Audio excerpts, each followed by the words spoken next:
What makes risotto so creamy is, unlike pasta, where you strain the water, you're keeping everything, all those starches remain in the pan, and it just keeps getting thicker and creamier and delicious. I'm way too passionate about risotto. Hey, Today All Day. Next on Saucy, Anthony Contrino is whipping up 3 dishes any true lover of Italian food should never live without. First up, he's making a classic creamy risotto. Then it's a super easy red sauce. And finally, an irresistibly crispy arancini. Oh, this rice is nice. I love risotto. It can be a bit time-consuming to make, but it's actually quite easy and it always impresses. You can make risotto even tastier by deep frying it. I like to transform it into one of Sicily's most popular street foods, arancini. These OG rice bowls can be found pretty much everywhere in the region where my gram comes from, Palermo. Today, I'm making a classic creamy risotto. I'll use the leftovers to make my irresistible arancini that I love to serve over my no-fail everyday tomato sauce. For cocktail hour, it's another taste of Sicily. My blood orange and white wine coolers that are sure to be the hit at your next summer party.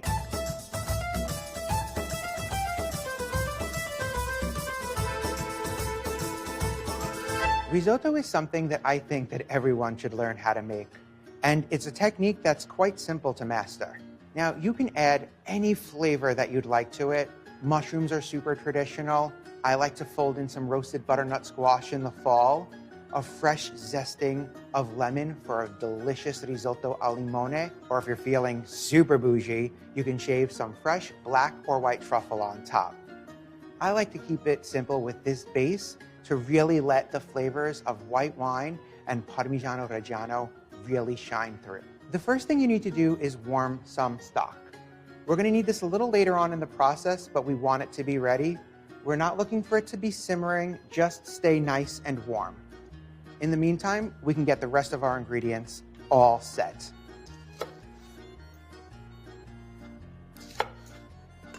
I have 2 small shallots, but you can use 1 large instead. I go this way, and then the opposite direction.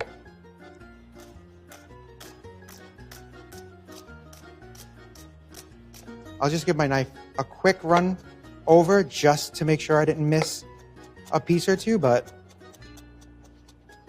kind of nailed it. Set that aside. And a couple of cloves of garlic. Oh, God, where did we get this garlic from? Peeled garlic from now on. We want to mince this up as well.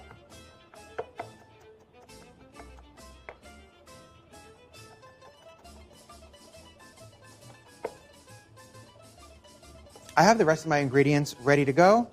So all that's left for me to do is just open up this bottle of white wine. A good dry white wine will do here. Like I've said in the past, something that you would drink. I'm using a nice Pinot Grigio. Make sure you go deep enough. There's nothing worse than breaking a cork. Ta-da!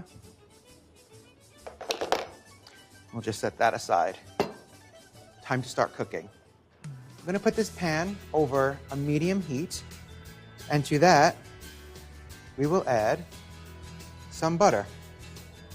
Just 1 tablespoon for a little extra flavor. And then 2 tablespoons of extra virgin olive oil. Give it a swirl, get that butter melted. Then we can add our shallots. Looks like a lot, right?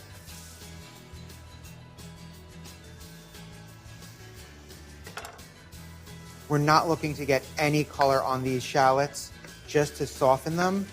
So we're literally just going to saute these for a couple of minutes, 2 to 3.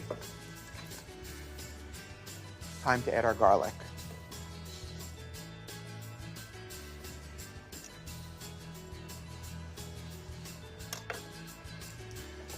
Just want to cook this garlic for a minute, just until it's fragrant.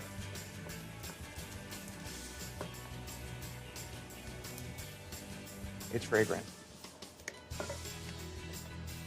Then our rice. 1 cup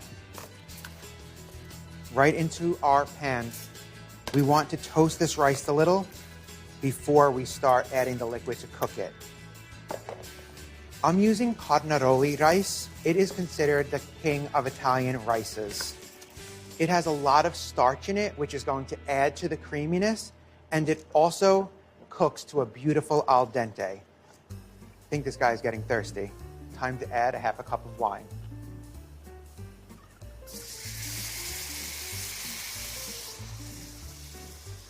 Looks about right. Now this is where the technique really kicks in. Over this medium-low heat, you want to keep stirring constantly until there's almost no liquid left. Like right now, before you start adding your warm broth, just a little bit at a time, about a ladleful at a time. And keep stirring and repeating the process. The reason we're adding warm stock is because we don't want to halt the cooking of our rice. What makes risotto so creamy is, unlike pasta, where you strain the water, you're keeping everything, all those starches remain in the pan, and it just keeps getting thicker and creamier and delicious. I'm way too passionate about risotto. You see how all of my liquid is almost gone? I'm actually going to lower this heat a little bit and add another ladleful of our stock. Just keep stirring, adding liquid as needed, and this is probably going to take about 40-45 minutes. And do note, you might not need all of the broth. It's better to have too much than too little.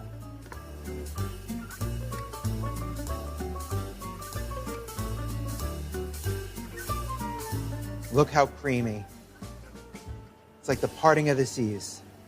It takes a really long time for it to sort of come back together.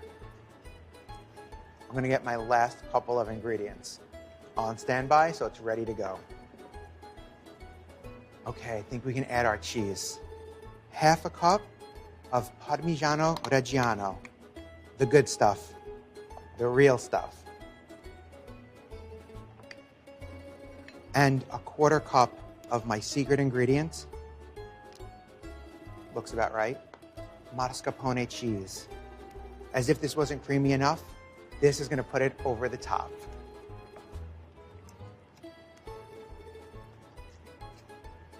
You can see how creamy it is.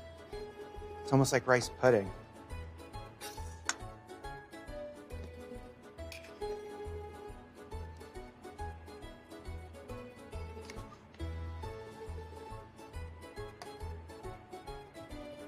It's so creamy and decadent that you don't need that much of it.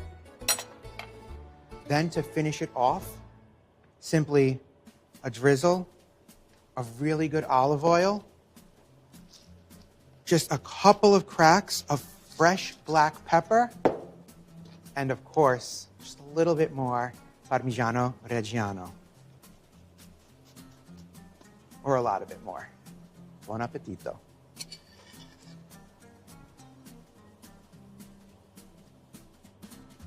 Perfection. So good, so creamy, so delicious.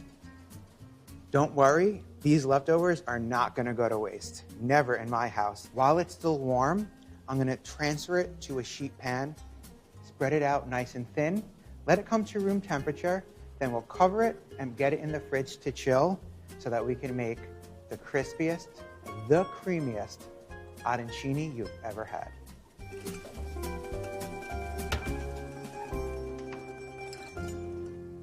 Well, hello. Are you ready to whip up Anthony's delectable dish? Just text food to 34318 and we will send that recipe right to your phone.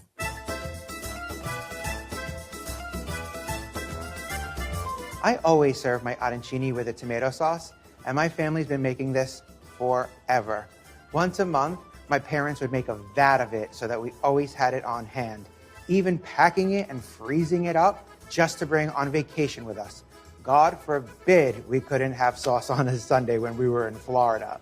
This sauce uses just a few staple ingredients, at least staple ingredients in my house, and comes together fairly quickly. First up, a sweet onion. It adds a little bit of sweetness and balances out the acidity of the tomatoes. Any sweet onion will do.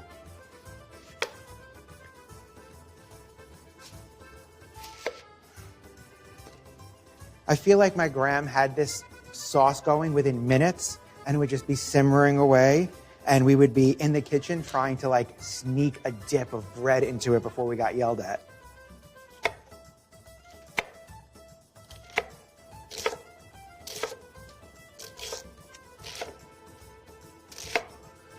I'm gonna get this into my pot, get it out of my way. A nice healthy amount of garlic, 5 cloves. Thankfully, I have some left over from my risotto.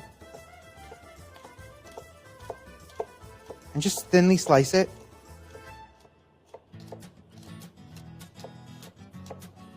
Obviously, I love garlic. And that's gonna go in at this point as well. Next up, extra virgin olive oil, about 1/3 cup. Okay, let's put this over medium heat and start to saute that garlic and onion.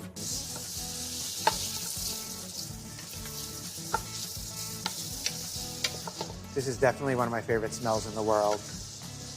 It means that somebody's cooking up something delicious. We want these onions to get nice, soft, translucent, but not take on any color. Just stir it pretty frequently, just so that you can make sure they don't burn. Okay, these are looking perfect. Time to add our tomatoes.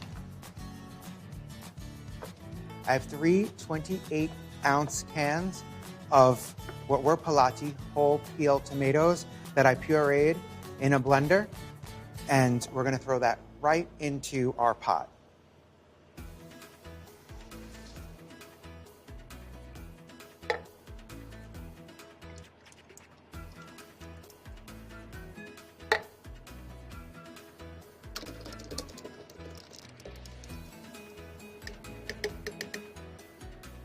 Gonna give this a stir and add our last few ingredients.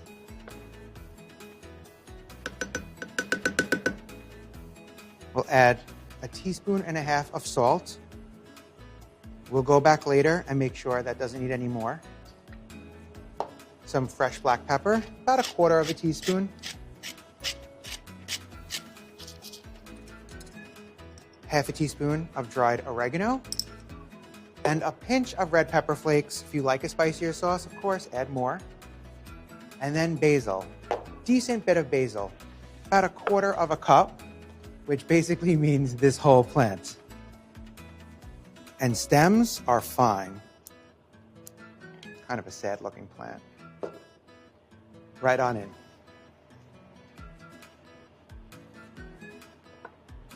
The basil is just so aromatic, and in my opinion, that's what makes a really good tomato sauce, is the basil flavor that's infused and permeated throughout this whole sauce.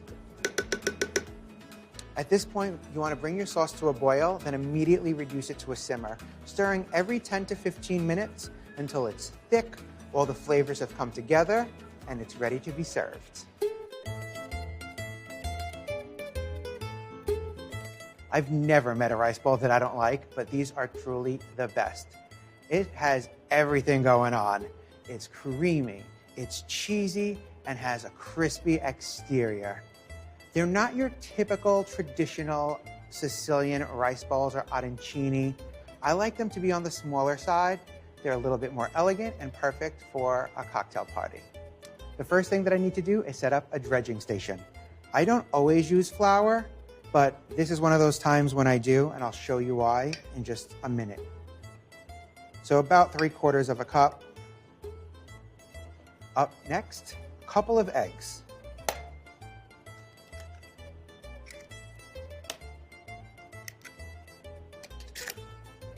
Whisk those up real well.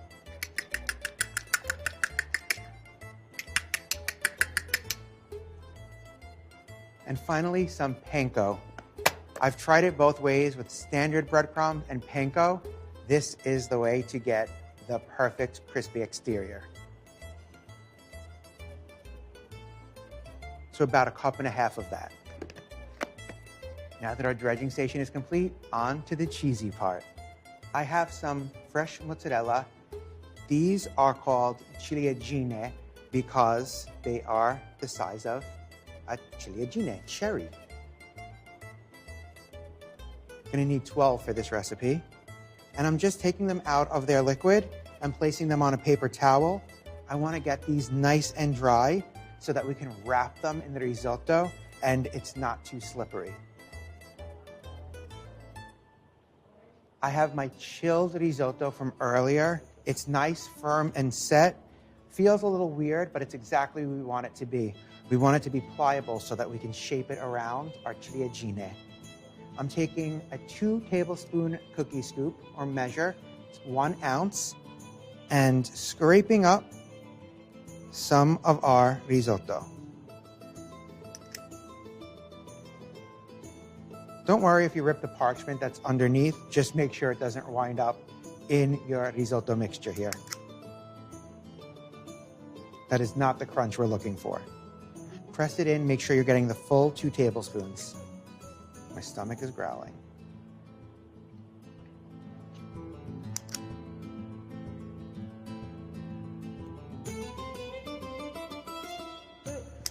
Oops.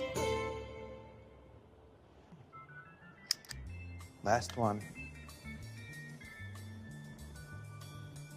Okay, now for the fun part. We're going to wrap our ciliegine inside our risotto. Take one of your mozzarella balls and slowly shape the chilled risotto around to enclose it. Takes a little patience. Give it a little roll. Don't worry about making a perfect circle at this point. We will refine the shape later on after we dredge them. Cute. Now keep going. Take your time. It's really important that the cheese is in the center of your risotto so that when you fry them, it doesn't leak out. It's a little sticky, but that's what's helping to keep everything all together. I like my arancini on the small side because of the cheese to risotto ratio, but traditionally in Sicily, they're much larger, pear-shaped or orange-shaped, hence arancini, and are often filled with meat sauce with peas or prosciutto. Last one.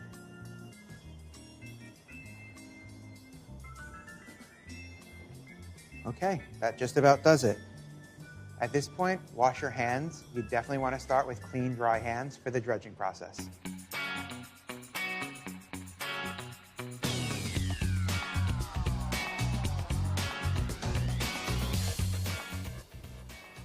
That's all there is to it. This size is the perfect size for a cocktail party. And then you don't have to feel so guilty when you eat 3 or 4 of them.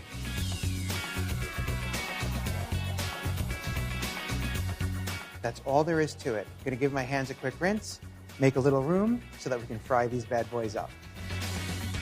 I have a high-sided skillet filled with a generous amount of vegetable oil. You want there to be enough oil for the balls to be completely submerged. We're looking for a deep fry, not a shallow fry. Be careful. Cook them in batches of about 4, just so that you can control the temperature of your oil.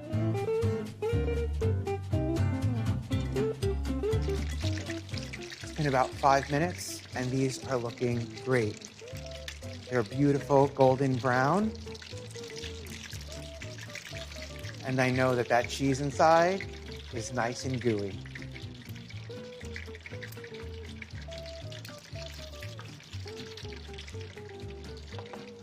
Right onto our paper towel lined sheet pan, and immediately crush up some sea salt right on top so that it melts from that hot oil and just gives a little bit of extra seasoning to our arancini. Don't they look great?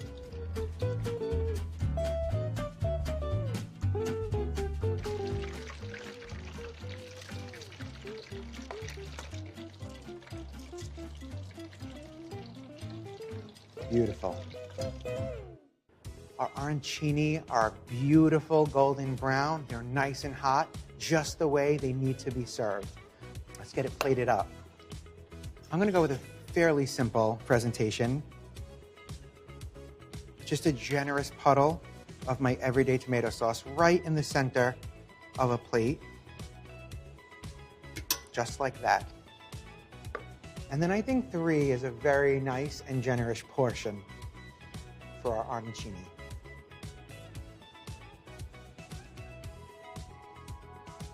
A little extra cheese never hurt anyone.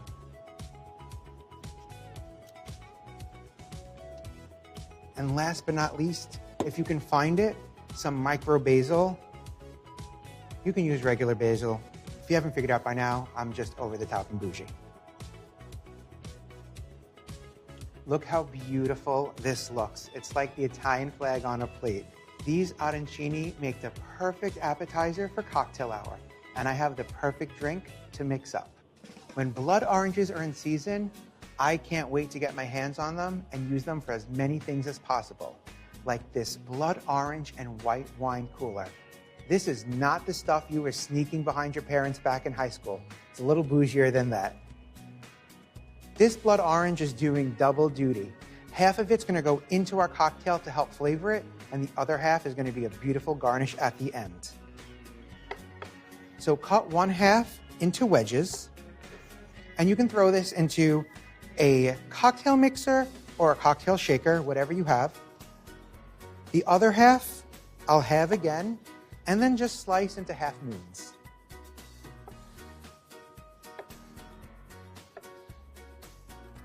Look how beautiful, deep, vibrant red that is. Super delicious, and it's also very nutritious. You're also going to need 1/2 of a lime. Save the other half for something later. Cut that into a few wedges as well. Then a little rosemary, about 2 sprigs. Add that and muddle it up. Put some elbow strength into it.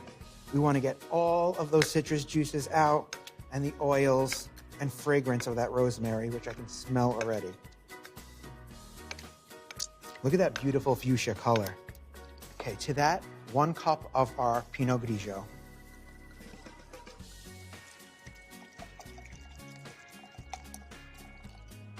Stir it up.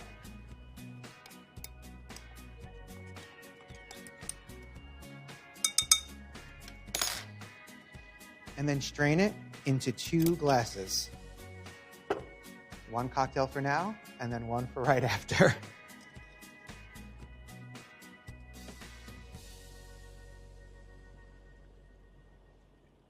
Isn't that a gorgeous color? Then to amplify our blood orange flavor, some blood orange soda. 1/2 cup to each of your glasses.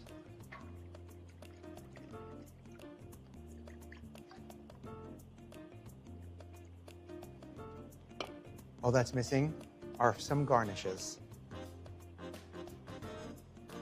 Throw a few of those half moons into your glasses. Any way they fall. Some more rosemary. I have one last surprise. It is summer after all, so some edible flowers. You can find these in the produce section of your supermarket.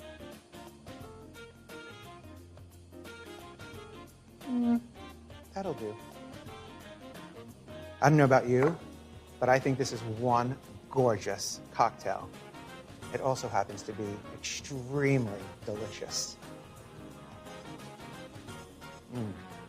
This is not your average wine cooler. Cheers.